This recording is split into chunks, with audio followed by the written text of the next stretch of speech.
विद्यार्थ्यांनो, मी प्रोफेसर स्नेहा संगा from SPM polytechnic college Kumte. मुलांनो, हे व्हिडिओ तुम्ही पेपरच्या अगोदर नक्की पहा, कारण आपण हे युनिट अँड मेजरमेंट टॉपिकबद्दल ओव्हरव्ह्यू पाहणार आहोत. ओव्हरव्ह्यूमुळे तुम्हाला आयडिया येईल की प्रत्येक पॉईंटचं आपल्याला डिस्क्रिप्शन कसं लिहिता येईल, कसं पुटअप आपण करूयात एक्झामच्या वेळेला. ठीक आहे, इथं सिम्पल पॉईंट्स दिलेले आहेत. जर तुम्हाला एक्झामला जास्त मार्क्स हवे असेल तर तुम्ही कमीत कमी 4 पॉईंट, 6 पॉईंट, 8 पॉईंट लिहावा लागेल. कमी मार्काचा क्वेश्चन असेल तर ॲटलिस्ट तुम्हाला 2 पॉईंट्स तरी लिहावा लागेल.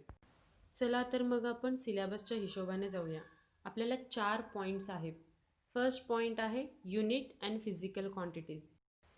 युनिट म्हणजे काय? Magnitude of physical quantity. Physical quantities काय आहेत? Length, mass, time. तर लेंथ आपण कशामध्ये मेजर करतो? Kilometre, centimetre. आता सेंटीमीटर आणि किलोमीटर म्हणजेच युनिट.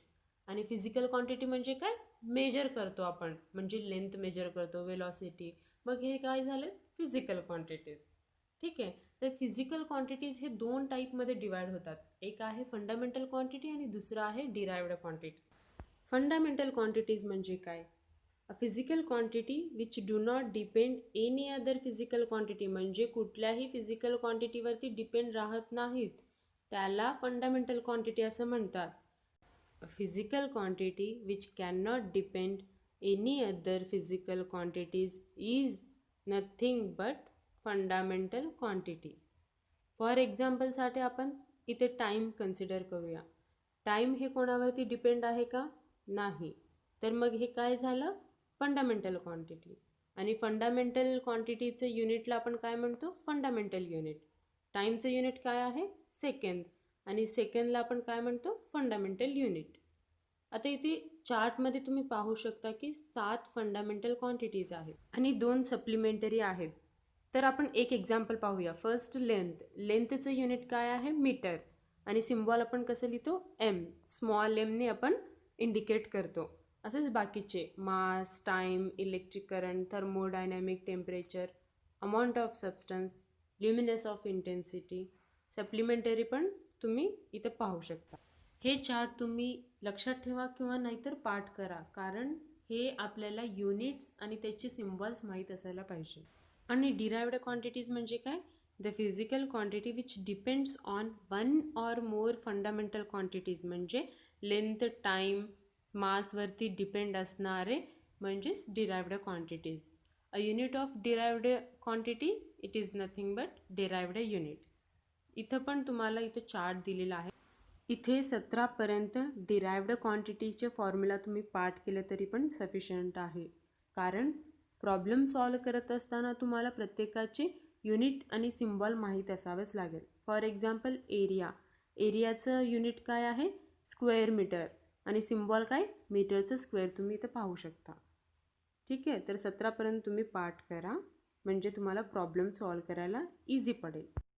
आज आपल्याला दोघांमधला फरक म्हणजे डिफरन्स विचारलं तर आपल्याला लिहिता यायला पाहिजे. म्हणजे फंडामेंटल क्वांटिटीज काय आहेत? आता आपण डिस्कस केलेले सेम पॉईंट्स विथ एक्झाम्पल द्यायचं आणि डिराइव्ड क्वांटिटीज पण ॲज इट इज पॉईंट्स लिहून त्याचे एक्झाम्पल्स द्यायचं. ठीक आहे. नेक्स्ट आपल्याला सिलेबसला पॉईंट आहे system of unit. System of unit हे 4 टाईप्सचे आहेत. कुठले? CGS, FPS, MKS आणि SI सिस्टीम. तर अगोदर डिफरंट कंट्रीमध्ये डिफरंट सिस्टीम्स यूज करत होते. First CGS system. नावातच आहे centimetre gram second system.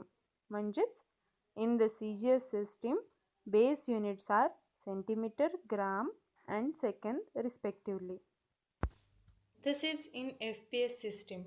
FPS system base units are foot, pound, second respectively. अजून एक पॉईंट ॲड करायचे असेल तर FPS system it is also called as British system. ठीक आहे. नेक्स्ट आहे MKS system. In MKS system base units are metre, kilogram, second respectively. आणि fourth point काय आहे? System of units which is presently followed all over world uniformly is SI unit or international system unit. आता आपण SI system जास्त use करतो, कारण अगोदर different कंट्रीमध्ये different system of unit use करत होते. आता ऑल ओव्हर वर्ल्ड हे एस आय युनिट यूज करतात. आणि S I unit used decimal system, so the conversion within the systems are easy and convenient. ठीक आहे, आता आपण नेक्स्ट पॉईंटला जाऊया, डायमेन्शन्स आणि डायमेन्शन फॉर्म्युला. तर अगोदर आपल्याला डेफिनेशन लिहावं लागेल. The dimensions of physical quantity are the powers to which fundamental units of mass, length, time etcetera must be raised to represent the given physical quantity. म्हणजेच खाली तुम्ही फॉर्म्युला पाहत असाल, Q is equal to dimension formula is equal to length, mass, time, LMTच्या वरती ABC हे physical क्वांटिटीवरती depend आहेत की रेज व्हायचं का कमी व्हायचा. डायमेन्शन फॉर्म्युलामध्ये कुठले कुठले फंडामेंटल क्वांटिटीज इन्व्हॉल्वमेंट आहे ह्या फॉर्म्युलामुळे आपल्याला इझिली कळतं. आता ॲप्लिकेशन्स पाहू. Applications of dimension formula. First point आहे checking the correctness of given equation हे करेक्ट आहे का नाही हे आपल्याला डायमेन्शन फॉर्म्युलामुळे कळतं इझिली. नेक्स्ट आहे conversion from one system to other system, आपल्याला इझिली करता येतं. आणि थर्ड पॉईंट आहे derive the relation between physical quantities. Fourth, scaling and studying of models. Next आहे प्रिन्सिपल ऑफ होमोजिनिटी आपल्याला काय सांगतं, X plus Y is equal to Z or X square plus Y square is equal to Z square. म्हणजेच आपल्याला both side म्हणजे either side of equation हे आपल्याला same भेटतं. आता डायमेन्शनल कॉन्स्टंट म्हणजे काय, रिझल्टला आपल्याला कॉन्स्टंट मिळतं त्याला डायमेन्शनल कॉन्स्टंट असं म्हणतात. For example Planck's constant. आता डायमेन्शन व्हेरिएबल्स म्हणजे काय, a physical quantity that possesses dimensions but do not have fixed value are called dimensional variables. For example displacement, force, velocity etcetera. म्हणजे जे derived quantities आहेत हे ह्याच्यामध्ये मोस्टली येतात. म्हणजे ह्याचे रिझल्ट कॉन्स्टंट आपल्याला मिळत नाही, चेंजेस मिळतात. फिक्स्ड नसल्यामुळे ह्याला डायमेन्शन व्हेरिएबल असं म्हणतात. म्हणजेच रिझल्टला आपल्याला फिक्स्ड रिझल्ट मिळत नाही, कॉन्स्टंट रिझल्ट मिळत नाही, नेहमी चेंज होत असतात. ॲज पर फॉर्म्युला ह्याचे डायमेन्शन्स चेंज होत असतात, त्याला डायमेन्शनल व्हेरिएबल असं म्हणतात. नेक्स्ट आहे डायमेन्शनलेस क्वांटिटीज. म्हणजे रिझल्टला आपल्याला डायमेन्शन्सच मिळू शकत नाहीत. For example angle, strain, specific gravity. स्ट्रेनचं फॉर्म्युला आपण घेऊन लास्ट टाईम व्हिडिओमध्ये डिस्कस केलं होतं की फॉर्म्युला हे आपल्याला 0 मिळतो. नेक्स्ट आहे लिमिटेशन्स ऑफ डायमेन्शन ॲनालिसिस.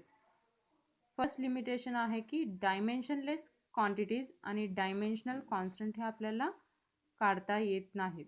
म्हणजे the value of dimensionless constants can not be calculated. Second point, trigonometric values आपल्याला ह्याच्यामध्ये काढता येत नाहीत. The equation containing trigonometric values can not be analysed. Third point आपण असं लिहायचं की इक्वेशन मोर दॅन MLT. जर लेंथ, मास आणि टाईमच्या अजून एक फिजिकल क्वांटिटी ह्याच्यामध्ये ॲड झाला, अजून एक फंडामेंटल क्वांटिटी ह्याच्यामध्ये ॲड झाला तर आपल्याला इक्वेशन सॉल्व करायला खूप डिफिकल्ट होतो. आणि फोर्थ आहे स्केलर आणि वेक्टर क्वांटिटी ह्याच्यामध्ये प्रेडिक्ट केलं जात नाही. आता फोर्थ आपण पाहणार आहोत errors and types of errors.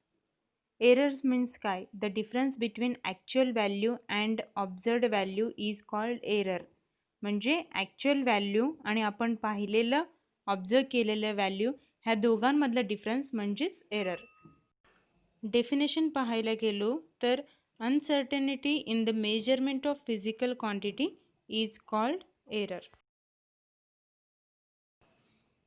आता नेक्स्ट आहे इन्स्ट्रुमेंटल एरर. इन्स्ट्रुमेंटल एरर म्हणजे काय, लास्ट टाइम आपण व्हिडिओमध्ये वर्नियर कॅलिपर आणि मायक्रोमीटर स्क्रू गेज पाहिलो तर त्यामध्ये 0 हे एकमेकांना कोइन्साइड होत नाहीत. काही केसेसला ते पॉझिटिव्हमध्ये जातात आणि नेगेटिव्हमध्ये जातात. ह्यालाच इन्स्ट्रुमेंट एरर असं म्हणतात. सपोज थर्मामीटर असेल तर थर्मामीटरमध्ये 103 डिग्रीजपेक्षा जास्त जात असतं. कधी कधी तुम्ही ऑब्झर्व केला असेल टेम्परेचर मेजर करत असताना, तर हे इन्स्ट्रुमेंटमध्ये फॉल्ट असल्यामुळे तसं दिसतं. ॲक्च्युअलमध्ये 100 डिग्री सेल्सिअस असतं. आता रँडम एरर म्हणजे काय? आपण प्रॅक्टिकल करत असताना इन केस सपोज जोराने हवा आला तर तिथे एक्सपेरिमेंटमध्ये काही चेंजेस होतात. म्हणजे एक्सटर्नल कंडिशनमध्ये चेंजेस झाल्यामुळे जे एरर होतात त्याला रँडम एरर असं म्हणतात. लिहायचं असेल तर error which arises due to the external condition beyond the control of experiment is called random error. Next आहे ॲक्सिडेंटल एरर. ॲक्सिडेंटल एरर म्हणजे काय? आपल्याला रिझल्टमध्ये खूप जास्त किंवा खूप लो फाईन एरर मिळतो, तर ते ॲडिशन आपण करू शकत नाही. तर ते आपण ॲडिशनसाठी त्याला इन्व्हॉल्व करत नाही. त्याला ॲक्सिडेंटल एरर असं म्हणतात. नेक्स्ट आहे सिस्टमॅटिक एरर. सिस्टमॅटिक एरर हे वन डायरेक्शन असतो, आयदर पॉझिटिव्ह निगेटिव्ह. आता याचा अर्थ काय होतो? सपोज आपण एक्सपेरिमेंट करत असताना आपण इन्स्ट्रुमेंटचं ॲडजस्टमेंट प्रॉपर नाही केल्यामुळे किंवा कोणाला आय साईट असेल तर आपण कधीतरी हिअरिंग प्रॉपर आपल्याला ऐकू नाही आलं तर हे एरर्स येतात. त्याला सिस्टमॅटिक एरर असं म्हणतात. तर नेक्स्ट आहे एस्टिमेशन ऑफ एरर. आपण एरर्स कमी करू शकतो. ते कसं? इन्स्ट्रुमेंट वापर करून आपण प्रॉपर मोजमाप करू शकतो.